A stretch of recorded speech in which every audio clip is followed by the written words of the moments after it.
Hello, everyone. Jaime Kalman Chipko here with Inspired Healing and Awareness, and it's time for some Jaime Magic. So today's dose of Jaime Magic is going to be a little bit different. I want to share with you something that I am personally going through right now, and I'm hoping that just, being vulnerable and honest with you will help you in whatever it is that you're going through. So, as you know, I love helping people to make changes, sustainable, positive changes, and I love helping them to reduce their stress and to process their, negative or uncomfortable emotions and then make some shifts and changes and actually reach their goals, right? I love it. It's so awesome to be a part of someone's process. And the only reason that I can in any way, shape, or form show up for someone in that capacity to help coach them through those steps and help them with some of the inner healing that has to take place in order to make those big changes is because I have to do this stuff all the time myself. Okay, so I don't take my clients through anything that I don't go through myself, and I am probably my own best client. I need a lot of sessions. So, the way I'm built, just to give you a little behind the scenes into my life, I am a very emotional person. I'm a highly sensitive person. I'm empathic. I can really feel the feelings of other people. And while I'm highly sensitive, that is a gift. It's a huge gift. It helps me to relate to people, to be empathetic. It helps me be able to step into their shoes for a minute and feel life through their skin, see it through their eyes, and then step out, right, and get back into my objectivity. And from there, I can interpret what I experienced, as I was putting myself in that person's shoes. What might be a helpful next step for me, or what is something that if I give it to my higher self, what am I seeing through the eyes of my higher self that could be helpful in this situation? And then I can share that and express that to the person I'm working with so that, they can take some golden nuggets away from that conversation. So that's for an example of for me emotionally, the way I show up in the world is I feel it. Okay, so I feel the news when I watch the news. I don't just watch it, I feel it. If someone's telling me a story about something that they're going through, I am inevitably on the roller coaster ride of emotions right along with them. So that's something that I work on because I need healthy boundaries. I needed to learn how to cut cords energetically so that I wasn't taking on too much emotionally or energetically from other people. It's a wonderful thing to be sensitive. It's such a wonderful thing to care and to want to help and to want to relate. But you're not helping anybody if you wind up getting stuck in the pain with them, right? So I've had to learn over the years how to be there for people and present to people's pain, and also be present to the purpose that is hidden within that pain, and be able to really hold the space for whoever it is that I'm sitting with and talking with, that they are not their pain, they are not that story. Yes, it's something they're experiencing and going through, but what is the learning opportunity for them, and how can we process the painful emotions and then move towards the solution? So that requires a certain amount of space, right? Emotional space, and me not just diving into the pain and living it with you. So I've talked in other videos about different methods that I use for processing my emotional being. I love to use tapping with emotional freedom techniques, or EFT. That really helps me just neutralize my body's energy system, and it really helps me to, when I get really emotionally enmeshed in situations, or my feelings get all tangled up in what I'm trying to do, it helps me to just restabilize my nervous system. So that really helps. I also tend to be an anxious person. I lean into patterns of anxiety and anxious thinking quite quickly. So part of the reason I got into healing work was because I was really trying to learn how to manage that and to set myself free from those habits of anxiety, and letting anxiety make my life choices for me. I didn't want that to be the case anymore.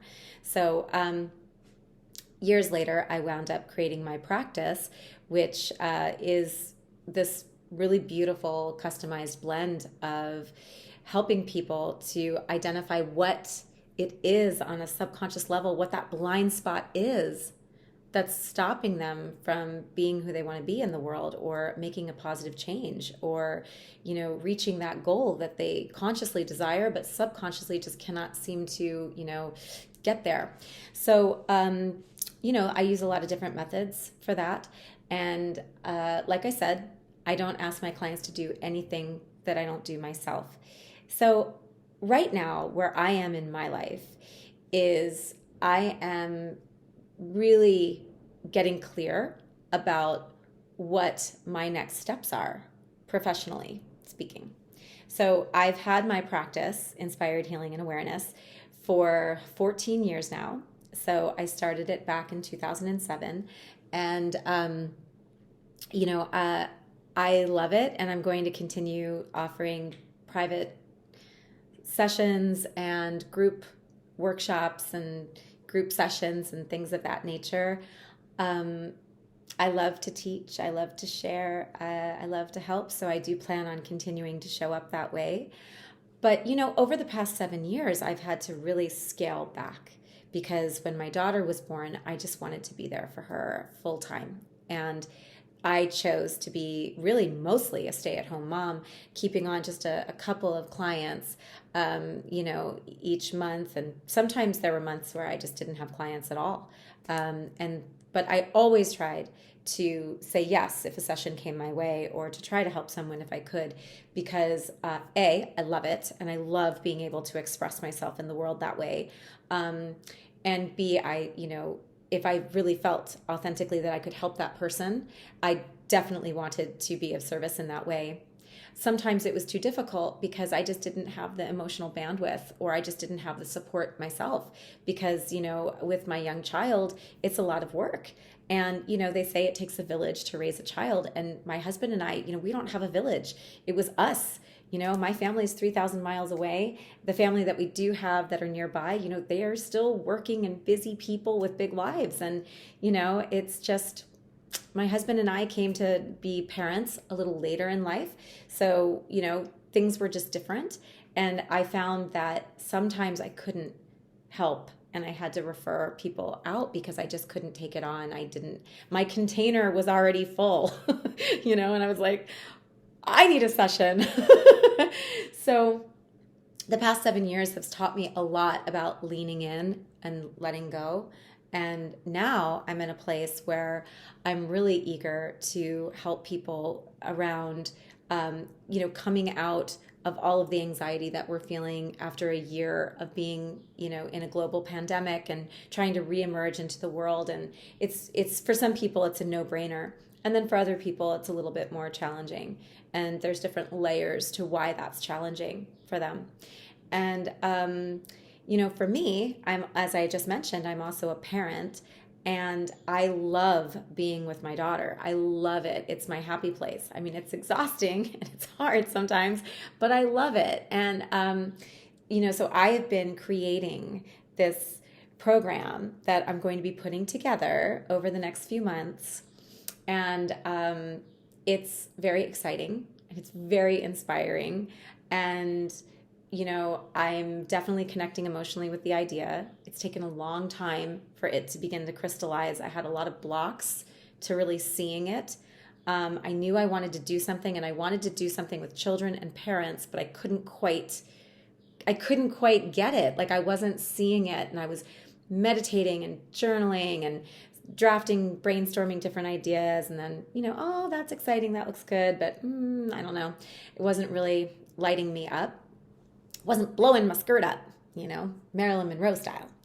So I wanted to really, whatever I was going to do differently or add to my existing, practice, I wanted it to really be something that was just completely in alignment with my purpose and my gifts, and something that the world might need, or even just a niche of the world, right? Maybe just a very specific section of the world. So I will be sharing more with you about that in the coming months. It's in the very early brainstorming stages.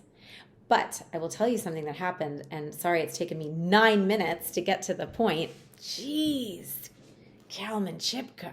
Gosh, it takes you forever to get to the point. So what I wanted to share with you was that the past week I've been like cloud nine excited and inspired about this idea that I've begun to flesh out. And I've even started to reach out to people who I admire, who I see as part of this larger vision ultimately, and just kind of testing the waters and, offering, would you be open to, hearing my thoughts? And very exciting. And then yesterday I hit the wall. And let me explain to you what I mean. So when you are about to do something new and it's scary or exciting, doesn't matter. And by the way, excitement and nervousness is like the exact same physiological experience inside the body. Same chemicals get released and it's the same experience emotionally. So when you're really nervous about something, when you're really excited about something, it often has the same physical symptoms and sensations attached. It's just a matter of which way you're looking at it. Maybe you're really excited about that trip. Maybe you're really nervous about taking that class, right? Well, it's still a level of excitement in the body, but the nervousness is when the excitement in the body shifts into one of, now we've got some like judgment around it, some worry. We might be like futurizing in a negative way. So what happens when we go into, instead of being excited about a future event, and instead we wind up feeling like anxious, scared, overwhelmed, not good enough, we don't have what it takes, all that stuff starts happening internally, that dialogue starts running, and those feelings start coming up as a result of thinking those thoughts. Because remember, your thoughts drive your feelings, and your feelings create the emotional state that influences the way that you act. And your results are the direct reflection of your actions. So your results are not a reflection of your worth or your value or your talent. Your results are simply a reflection or a result, if you will, of your actions. But if you backtrack that, you can see what drove those actions. So if you've had failure in your life or you did something and it didn't quite work out the way you wanted it to, it is very tempting to judge yourself based off of those physical, tangible results and say, well, clearly I wasn't good enough. Or whatever else you might make it mean. I'm not smart enough. I didn't have enough money. I didn't have the contacts. And you can do all of that. But the problem is, if you create that story about yourself based off of the results of that particular endeavor, you're missing the mark, because the truth is that if you want to really know what that failure can teach you, you need to go back along the chain of events and just with curiosity, not with criticism, be curious as to what were my thoughts? What were my feelings? Really, what was driving those actions? What were my intentions? Where did things not line up? Where did I say yes where I should have said no, and vice versa? There's some wonderful learning in our failures and our failed attempts at things, So I'm going kind of all over the place, and I thank you for staying with me if you have so far. I will get to where I'm going. So for me, here I am. I'm looking at this like big vision that I've been asking, the universe to help me see. I've been meditating and trying to get really clear on what it is I'm, here to do next. What's my next offering? How am I going to touch and move and inspire the world next? And I finally got myself open to it. I finally sort of saw and heard the early vision of it. It's not completely crystal clear yet, but I got some tastes. I got some like first steps that I can take. And I got really excited. I started getting into action. And then, like I said, yesterday I just crashed. And it was really weird because I didn't see the crash coming. And when I say I crashed, what I mean is I just got so physically tired. It's like all the energy just like spilled out of my body, and I just felt like all of my energy was in my shoes. I felt exhausted. I felt fatigued. I felt overwhelmed. I felt like when I imagined myself in this new business venture, I I felt like, no, I can't do that. That's not me. That doesn't feel like I won't be able to sustain that. Or I don't even know if I would really like doing that. Or, oh gosh, there's so many steps to that. And, but what about this over here that I love? And will I still be able to pick my daughter up from school and spend quality time with her? Will I be working all the time? Oh my gosh, this like onslaught of fears and thoughts and worries and doubts just kind of like washed over me like this wave behind me. It was like, ah! So now I want to share with you what was different about yesterday. And by the way, I woke up with those feelings this morning too. It did not just magically go away. Jamie Magic doesn't work like that, but I'm going to share with you how Jamie Magic does work. And remember, Jamie Magic does not belong to me. It's just my own experience of using these tools and techniques and allowing myself to show up as my higher self to things. And you have your own magic too. You have Brian Magic, Michael Magic, Lily Magic, Amanda Magic, right? You all have your own magic, that experience that you get when you step into your higher self and you show up to your life from that mindset, that energy, that openness and flexibility and courage. And so we all have it. So the way that Jamie Magic worked today for me was this. Yesterday, when I started to feel like this is just like I just felt out of whack. And I went to bed really early last night because I started to feel not so good. And I texted my dad saying, hey, I'm not feeling very well today. I'll check in with you tomorrow. I'm going to read you the text so I let him know this morning and I'm feeling much better. And he was concerned thinking that I was sick. And I just said, I just think I am facing a lot of changes. And I think that some of those changes are positive and exciting because they are. But they also require me to let go of certain aspects of my life that I'm not quite ready to let go of yet. And I think sometimes when I am working through changes in my life, my body really feels that resistance and it sort of crashes from underneath me. So yesterday, I really took it easy to honor that I wasn't feeling 100%, and I went to bed really early, and I'm just doing my best to be patient with myself today as I focus on a lot of the mundane chores that I have to do today. And my dad responded saying, sounds like the perfect approach to a situation that you describe and seem to understand very well. I think that is really using your gift. Heart emoji. So I have a sweet dad. And I said, thank you, I'm trying. And he wrote back, it's hard to do those kinds of personal examinations when you are tired or feeling sick. What you did is really outstanding. And I said, you're the best, thank you. Pop the collar. Okay, why did I read that exchange to you? Well, because I wanted to share with you like a real sneak peek into my life and how when I'm dealing with difficult things that I try not to just get stuck in the feeling. I try not to make it mean anything. And I really try to pay attention to what are the thoughts that I'm having beneath the feelings. So yesterday when I felt my body kind of crash from underneath me, when I got really fatigued out of the blue and I just didn't feel quite right, I thought to myself, okay, sure, I could be fighting something, right? World's opening back up again. I'm out there a little bit more. But I didn't feel sick. I was like, Jamie, you know what this is. You know what this is. You are pushing up against some fear barriers. You're pushing up against one layer of your comfort zone, right? You're starting to move out of it, starting to leave the comfort zone. And so that's scary.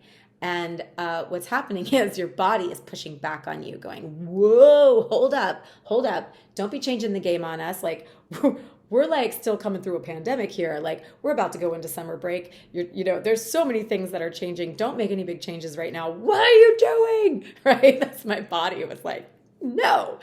So the way that my body tries to protect me and stop me is to make me very, very tired so that I don't have the energy to do what I need to do.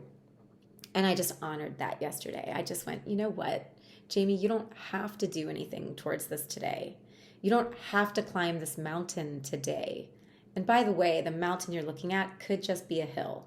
But for right now, just pay attention to what you're feeling and what you're thinking. And I just recognize that, along with my deep sensitivity and my empathy and my ability to express and my desire to express creatively, verbally, ad nauseum in some cases, the downside, the shadow side to those gifts is tremendous self-doubt.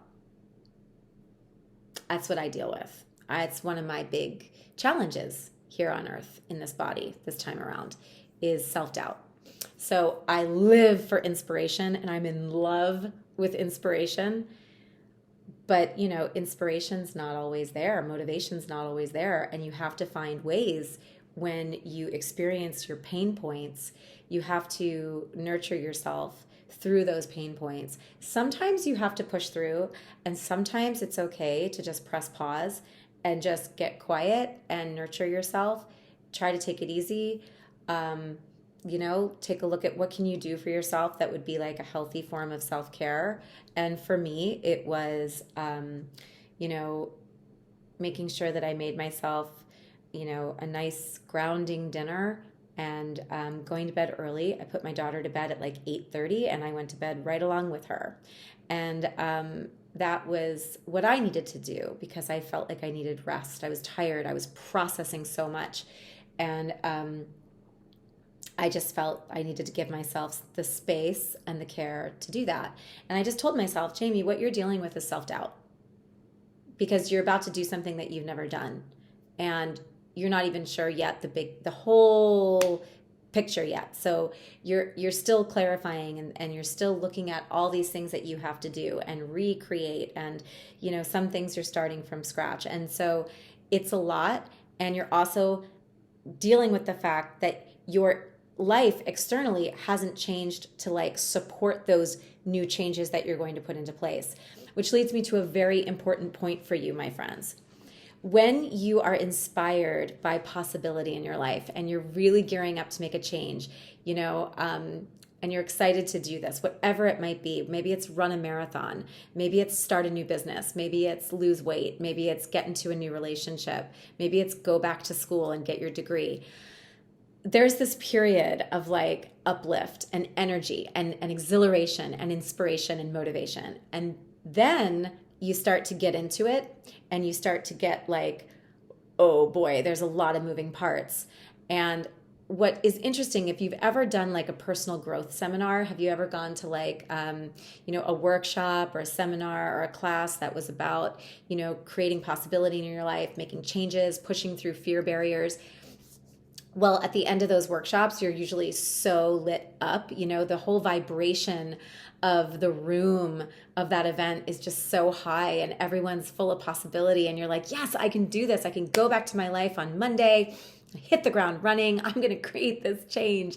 And then you get home and you like literally within 24 to 72 hours, you're like, you go from like flying high to being like an airplane with one wing. You're just like, yeah, right? Why is that? Why is that?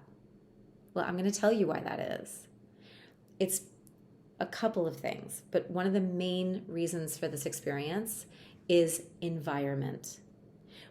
When you were at the workshop, your environment was different and it supported the energy of possibility that you were creating. But when you come back home, what you are surrounded by are your past thoughts and your current results, okay? So you come back home and you're back in your environment and it's the way that it was before you went to that workshop and had that transformation or that change or that opening, right? All of a sudden, you're surrounded once again by the familiarity of your past results and your current conditions. So that very quickly causes us to relate to our environment and re-identify ourselves with the environment. And then when we think about that idea that we have for the future, suddenly we're not thinking about it from the container of possibility. Instead, our container is like, It's, it's where we've always been. So the thing is, it's sometimes hard to sustain change when you're in an environment that doesn't reflect the energy of those changes. So for example, when I do any visualization processes with myself, or I do some self hypnosis around, I'm going to need to not just envision myself in the future, with this new venture, right? Offering these new programs. Because if I just like visualize myself doing that, what I'm actually doing is time traveling. I'm taking Jamie, who you see right now in real time, right? I'm taking Jamie from right now and I'm putting an image of her, myself, in this future moment, but it's me right now. The truth is, when I get to that place where I'm actually, doing these offerings and my work looks like that full-time picture, I will have gone through changes from where I am now to where I will be then. I'm not going to be who I am now, right there. I have to move through layers of experience, that each layer of experience is going to be a change that I will adapt to. And from adapting to each change, I will be growing. So by the time I get from where I am today to where I will be down the line, I won't have the same environment internally, and my external environment will be changing along the way with me, because I'm going to have to put things in place to support that vision over here. So I hope that's making sense. That, when you visualize yourself, and you might go, oh, well, am I not supposed to visualize myself like in that big vision? Let me give you an example. Let's say that your goal is to run a marathon. Well, if you haven't been working out or training and you try to imagine yourself running that marathon right now, it's going to be very difficult to see yourself doing that successfully. Instead, you're going to have all this mental and physical resistance to seeing yourself like running that marathon with success, because it's just not where you are right now. So what I would recommend is actually begin by visualizing yourself like getting yourself ready for that ultimately. So visualize yourself maybe going for a jog each morning. See yourself getting up, getting ready, stretching, going for a 30-minute jog in the morning, and see yourself kind of each day getting stronger, that stamina building, the muscles getting more supportive, the blood pumping, you getting stronger and stronger. And also imagining yourself like being motivated, being strong in the mind, strong in the body, strong in the spirit. So visualizing yourself getting each and every day, getting better and stronger and more prepared in every way for that goal. And then and then after some practice with that, you can imagine yourself in that ultimate vision or that big vision, and you will notice you have a lot less resistance to it. So that is, maybe I should do a video on that to actually walk you through that process, because it's a very interesting process in self-hypnosis. So this is a much longer video than I had intended for today. I just hope that you are gentle with yourself today. Notice if you're trying to make a big change and you're feeling really tired or not so good. Maybe just press pause, check in with yourself, do what I did, listen to the thoughts that you're having, notice the feelings that you're having, and do your best not to make it mean anything about yourself, like I'm not enough, I'm not good enough, I don't deserve it, I can't do it, all that stuff.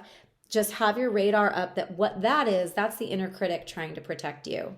It just wants it wants to make sense of why you feel like crap, and it wants to like keep you from feeling crappier.